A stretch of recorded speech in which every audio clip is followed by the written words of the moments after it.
entonces estábamos con esta primera pregunta considerando cuál ha sido el comportamiento, cuál ha sido el rol que han tenido los medios de comunicación durante este tiempo, estos 2 meses de convulsión en la región. Bueno, yo decía, los medios de comunicación tienen un papel sumamente importante.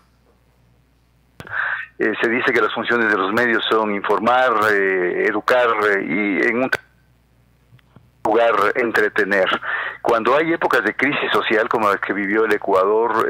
la primera quincena de octubre, la gente es cuando más quiere ser precisamente orientada y ser informada de lo que está pasando en el país. Y lamentablemente esta no es la primera coyuntura histórica en la cual los medios de comunicación masivos, los grandes medios, aquellos que tienen la mayor audiencia o públicos a su favor, no han cumplido de manera adecuada su tarea. Esto se nota en el malestar ciudadano que existe. Ha existido, yo diría, bastante reacción negativa, ha existido rechazo, inclusive a coberturas que determinados medios intentaron hacer. Se han filtrado en redes sociales, yo diría, cosas vergonzosas, como por ejemplo la de aquella periodista de un medio público que fue filmada a su vez por un ciudadano con un celular cuando está a otro ciudadano, y se notaba a las claras que estaba queriendo obtener una respuesta, induciendo una respuesta. Este tipo de situaciones, sumado al hecho de que la televisión, por ejemplo, que es uno de los medios a través de los cuales la gente quiere estar informada de lo que acontece, no cambió prácticamente su programación aquellos días, prestó sus con funcionarios del gobierno que finalmente solo daban su versión de los hechos, y la gente que veía en las calles una cosa que estaba aconteciendo no veía en los medios el correlato en reportaje. Creo que así como se habla de la politización de la justicia, se debe hablar también de la politización de los medios de comunicación en una sociedad que de todas formas de comunicación o a través de las redes sociales requiere y necesita estar informada para poder sostenerse como sociedad. Doctor, yo le hago una consulta como para poder retomar la conversación. Hay sectores desde los medios de comunicación que dicen que ahora hay este malestar hacia los periodistas y hacia las grandes cadenas gracias a que durante 10 años o un poco más, gobiernos de tendencia progresista, como fue en su momento Néstor Kirchner, el propio Lula, Hugo Chávez y Rafael Correa, tuvieron como enemigo político, como contrincante político a los medios de comunicación. Entonces ahora los periodistas dicen, ahora nos critican porque durante 10, 12 años estos presidentes nos atacaron, nos dijeron prensa corrupta, nos dijeron mercenarios, y ahora la gente como que se ha mantenido con esa idea. Ahora, yo creo por su parte que los medios están como que desmereciendo el criterio propio de los ciudadanos. O sea, como que solamente nosotros repetimos lo que o X o Y presidente dijo. Eso es una perspectiva Exacto. totalmente Entonces, yo le hago la consulta, doctor. ¿Es válido pensar que ahora se critica a los medios porque durante una década o un poco más presidentes de la región los criticaron? No, me parece que no va por ahí la respuesta.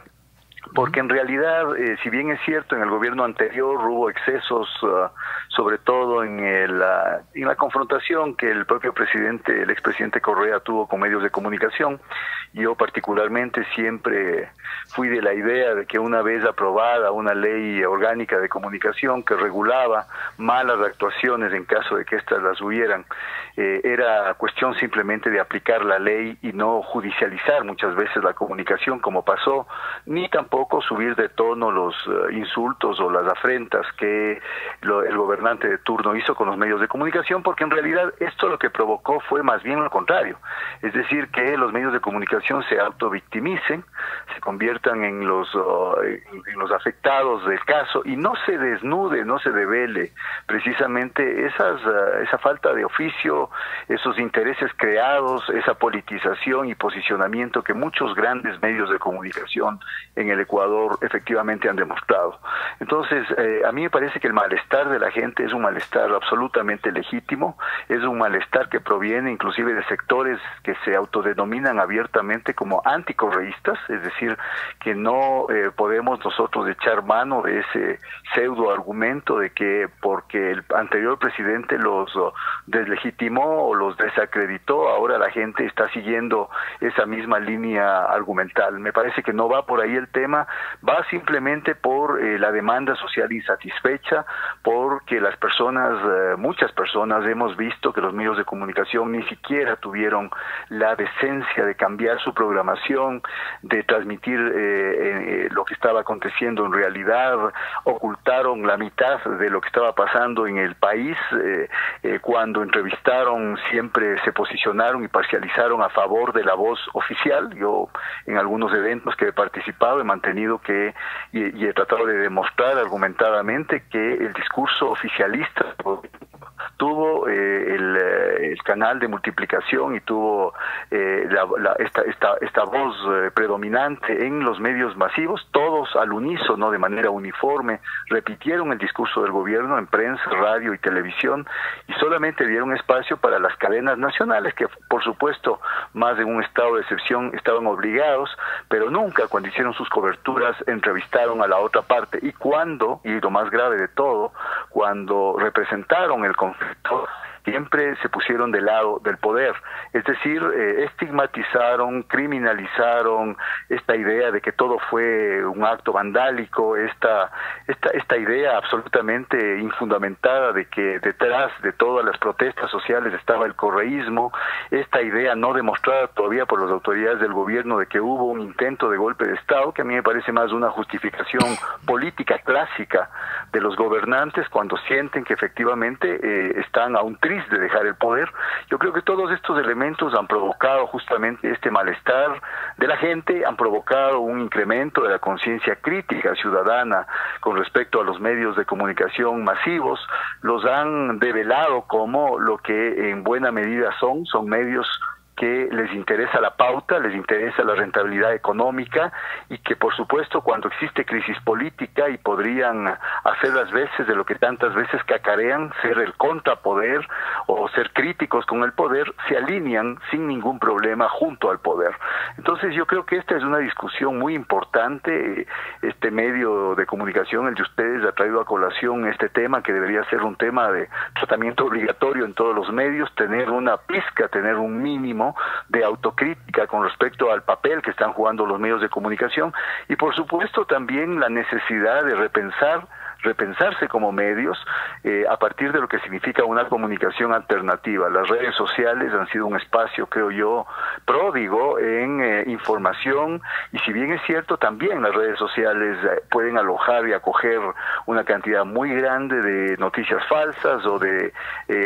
contenidos de desinformación también. No es menos cierto que muchos ecuatorianos nos informamos de la gravedad y de los alcances del conflicto social que se vivió en Ecuador el mes de octubre, a partir precisamente de los medios alternativos, de los medios comunitarios, de los medios digitales, y también a partir de los contenidos que difundían en redes sociales ciudadanos que solamente armados de su teléfono celular estaban grabando en las calles toda la brutalidad que tuvo la represión contra los manifestantes, y que fue conocido por precisamente esa tarea de difusión. Si no hubiera aparecido esto en redes sociales, y inclusive creo que muchos de esos contenidos fueron después borrados por seguramente expertos informáticos contratados por aquellos que no quieren que se sepa la verdad en relación con la violación de derechos humanos flagrante que se vivió durante esos días. Si no hubiera sido por esos ciudadanos que teléfono en mano y arriesgándose a ser agredidos por la fuerza pública, en algunos casos quizá también por algunos manifestantes que temían ser identificados, si no hubiera sido por esos videos, no hubiéramos conocido de la gravedad de lo que aconteció. Esto yo creo que marca un antes y un después. Ya lo vivimos cuando fue la rebelión de los forajidos, ya lo vivimos con el 30S, y estamos viviéndolo ahora nuevamente. Creo que hay que hacer una profunda reflexión a nivel de país. Creo que eso significaría una un espacio público de diálogo muy importante para que los medios de comunicación efectivamente den cuentas o rindan cuentas a la ciudadanía de lo que efectivamente son y de lo que efectivamente están haciendo, porque ya no se puede ocultar más que una cosa es la etiqueta que los medios se colocan sobre sí mismos, apelando a la objetividad, apelando a la imparcialidad, apelando a la neutralidad, y otra cosa es lo que la gente ve cuando prende un aparato televisivo, cuando escucha un noticiero radial o cuando abre un periódico y nota efectivamente ese posicionamiento y esa parcialidad que muchos grandes medios de comunicación en el Ecuador, los medios comerciales fundamentalmente, han demostrado. Doctor Reyes, usted habla de que la gente sí nota la parcialidad, ¿no? Pero yo quiero preguntarle algo. ¿Esto ya depende de los periodistas o depende de los medios de comunicación en los que trabajan? De los directivos. De los directivos. Bueno,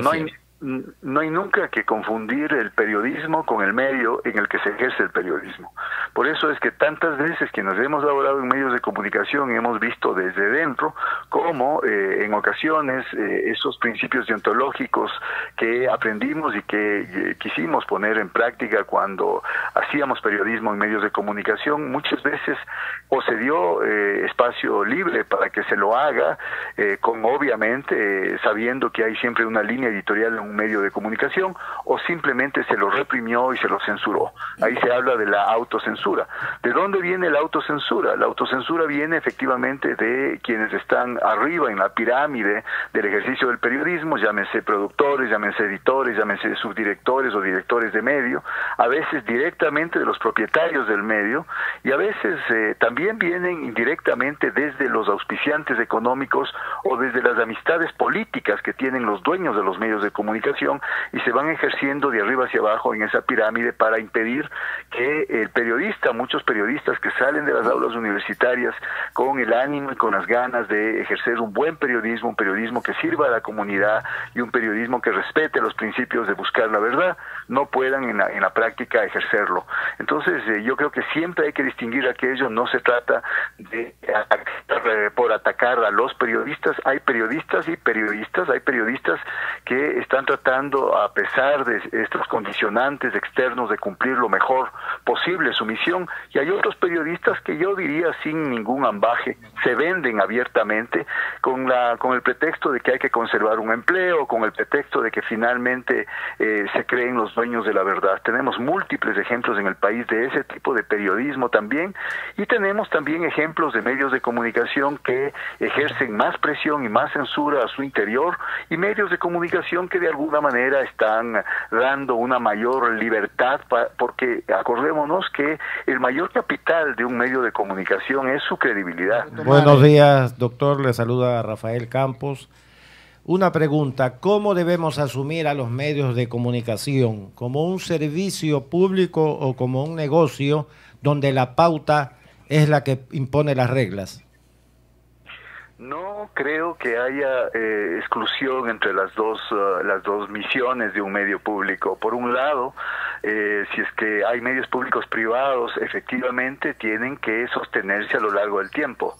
Y por el otro lado, cuando el medio público tiene que informar, cuando el medio público tiene que cumplir esa función fundamental, el medio público, más allá de que sea público, más allá de que sea privado, tiene que efectivamente ofrecer un servicio a la gente.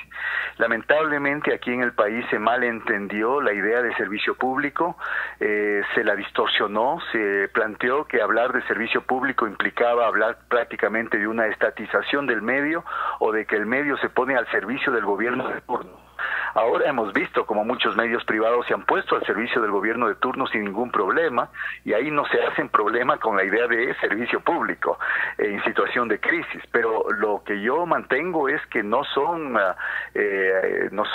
contradictorios el hecho de mantener la sostenibilidad económica, pero haciendo buen periodismo, cumpliendo con la función de informar y de orientar a las personas, es decir, cumpliendo un servicio público. Yo no concibo que un medio de comunicación, por ejemplo, no tenga la la idea de servir a la ciudadanía de una o de otra manera. El medio de comunicación puede también tener dentro de su programación espacios de entretenimiento. Aún el entretenimiento puede ser un servicio público, y por eso el entretenimiento se habla comúnmente que tiene que ser un entretenimiento sano, un entretenimiento que sea inclusive productivo, que con mayor razón hablar del periodismo que ejercen los medios públicos. Y desde ese punto de vista, a mí me parece que la discusión que ahora está en curso en la Asamblea Nacional, precisamente alrededor del artículo 5 del proyecto de reformas, que quedó finalmente como servicio público y que ahora la Comisión está volviendo a tratarla, creo que debería ser un pretexto interesante para que el Ecuador, el país entero, debata y pueda volver a recoger la idea original de lo que era servicio público, es decir, la función social, la rentabilidad social que los medios de comunicación, sean privados, públicos o comunitarios, deben tener. Lamentablemente, sí. Mucho gusto, doctor Reyes. Luisa Delgadillo le saluda, un placer. ¿Cómo está, Luisa? Un placer, mucho gusto. Oiga,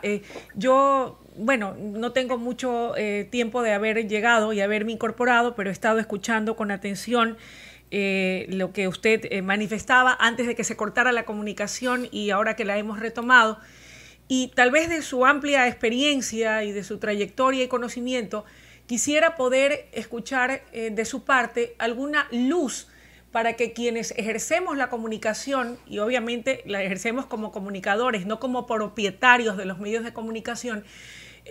¿cómo poder hacer para poder encontrar ese punto de equilibrio, doctor Reyes, entre informar, que es nuestro cometido, pero tampoco afectar en un momento determinado la línea editorial de la empresa o los intereses de una empresa, sobre todo para quienes hemos tenido la oportunidad de trabajar tanto en prensa pública como en prensa privada? Bueno, fundamentalmente, y desde mi propia experiencia en varios medios de comunicación, televisiva, impresa fundamentalmente, creo que es importante tener claridad del medio al que uno va a trabajar. Me parece que el profesional de la comunicación, desde el mismo momento que se incorpora a un medio de comunicación, debería tener la suficiente tranquilidad, frialdad para de manera frontal conversar con sus superiores, en el sentido de que son quienes tienen la misión de aplicar la política editorial del medio de comunicación en lo que a noticias se refiere, para estar absolutamente enterado de cuál es esa política editorial. Acordémonos que de todas formas existe un marco legal, todavía con la actual ley orgánica de comunicación se mantuvo una serie de mecanismos y de artículos que preservan la seguridad laboral del periodista, que preservan, por ejemplo, un derecho fundamental que es el de la reserva de la fuente, el derecho a la cláusula de conciencia. Es decir, el periodista está protegido. Desde ese punto de vista, obviamente, creo que hay que actuar inteligentemente en los medios de comunicación. Cuando dentro de un medio de comunicación se va cerrando el cerco y la política editorial se vuelve absolutamente contraria o ya condiciona de manera totalmente negativa el trabajo mínimamente profesional del periodista, pues yo a mis alumnos en clase, a aquellos que van a ser periodistas o comunicadores y a muchos de ellos ya ahora incorporados a medios de comunicación, les he dicho que ahí no creo que el elemento fundamental sea el voy a conseguir o conservar el trabajo a toda costa y me voy a tener que someter. A mí me parece que el periodista tiene que actuar con dignidad fundamentalmente, tiene que saber... Sí. Sí, doctor, sí, coincido plenamente con usted, pero también no es menos cierto, y tal vez también usted lo ha visto, y creo que de una u otra manera lo hemos vivido todos, porque pues si estamos en los medios y tenemos muchos años trabajando, también no es menos cierto que muchas veces incluso los propietarios de los medios de comunicación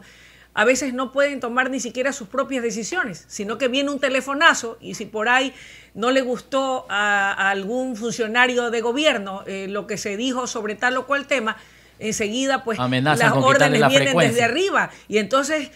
realmente suena muy bien lo que usted dice, coincido con usted, pero la verdad es que es bastante duro y difícil, ¿no? Entonces creo que es así como una cadena para todos y y a lo largo, al menos en mi caso personal, de los 31 años que tengo ejerciendo como empleada de varias estaciones televisivas, porque he trabajado en algunas, yo sí, y seguramente también le habrá pasado a usted, he visto y he sido testigo de cuando viene un telefonazo desde las altas esferas a pedir la cabeza de algún colaborador o a decir esto no me gusta que digan o por qué te metes con esto, cuidado, ojo, y entonces, óigame, todos temblamos, lamentablemente. Sí, absolutamente. Ahí en el ejemplo que usted me pone, efectivamente ya prácticamente no hay nada que hacer. Ya quedará en el fuero interno del periodista si es que se somete esa primera vez y acepta muchas veces, violando los propios códigos deontológicos, modificar una noticia, a veces de manera radical,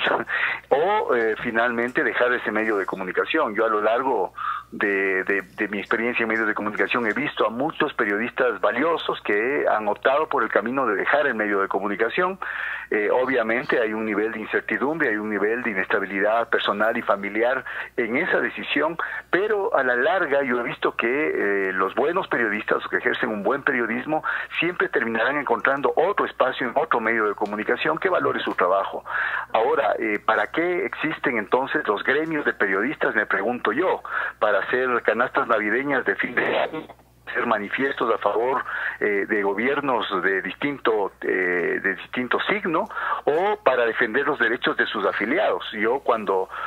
pienso, por ejemplo, en la tarea, y creo que habría que hacer también un mea culpa y una profunda crítica a lo que han sido, por ejemplo, los colegios de periodistas, que son los entes encargados de velar por los derechos de los periodistas cuando se enfrentan a situaciones como las que usted, Luisa, describe en su ejemplo. Desde ese punto de vista, creo que la aplicación inclusive de la Ley Orgánica de Comunicación, que ya no tiene carácter administrativo, pero no por ello deja de tener carácter civil y carácter inclusive penal, también es una buena salida. Las leyes están para proteger a los ciudadanos y si es que existe la ley de comunicación está para ser aplicada y para ser usada en caso de violentamiento de derechos.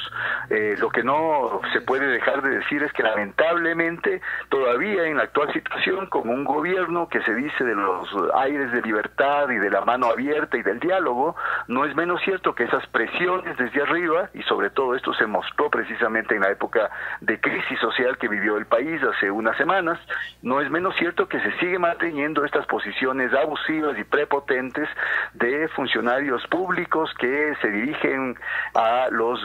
directivos, a los dueños de los medios de comunicación para ejercer presión y tratar inclusive de cortar la soga por el eslabón más débil. Doctor Reyes, el periodista. Sí, bueno, yo en lo personal en este gobierno no lo he vivido, pero yo sí viví estar 4 meses fuera del aire en el gobierno anterior, por algo que yo no dije.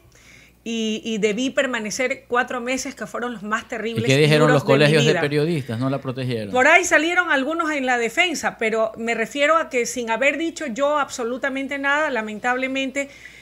un actor político aprovechó el espacio y lanzó una denuncia contra un alto funcionario del anterior régimen y eso me costó a mí estar 4 meses fuera del aire. Sancionar. O sea, valga la oportunidad para al menos en lo personal decir que yo no hago, o sea, no estoy citando a guisa de ejemplo y hablaba en términos generales, pero ya que usted dice, por el ejemplo que pongo, no ha pasado conmigo y en mi canal al menos donde yo trabajo, y digo mi canal porque he trabajado buena parte de mi vida en el canal donde me desempeño, pero en este gobierno no lo hemos vivido. Fue algo que yo viví en el gobierno anterior. Me queda absolutamente claro. Pasos en cambio de periodistas que no solamente vivieron estas situaciones en el gobierno anterior, está claro los casos de judicialización del periodismo que se dio en el gobierno del expresidente Rafael Correa, pero también conozco de casos y están ejemplos al calco ahora a la vista de medios de comunicación, por ejemplo, que fueron sancionados arbitrariamente y clausurados a allanar a sus oficinas, como por ejemplo fue Radio Pichincha Universal, y un juez efectivamente aceptó la la medida de protección jurídica que presentó el medio, y finalmente así pudo reabrirse la radio. No hubo el más mínimo fundamento jurídico para haber cerrado la radio, para haberle quitado la posibilidad de salir por la frecuencia y para haberse llevado sus equipos. Hay periodistas que durante este gobierno han sido hostigados, por ejemplo en redes sociales. Hay periodistas que han sido hostigados de manera personal. Creo que hay una serie de ejemplos para decir que más allá del gobierno de turno, normalmente el poder político es un poder que ya sea con un discurso amistoso como el que tiene el actual gobierno con la prensa, o ya sea desde un discurso hostil como el que tuvo el gobierno anterior respecto a la prensa, de todas formas siguen ejerciendo de manera abusiva y prepotente su poder para evitar que se digan las cosas como son, o para evitar que se confronte muchas veces sus tesis y argumentos.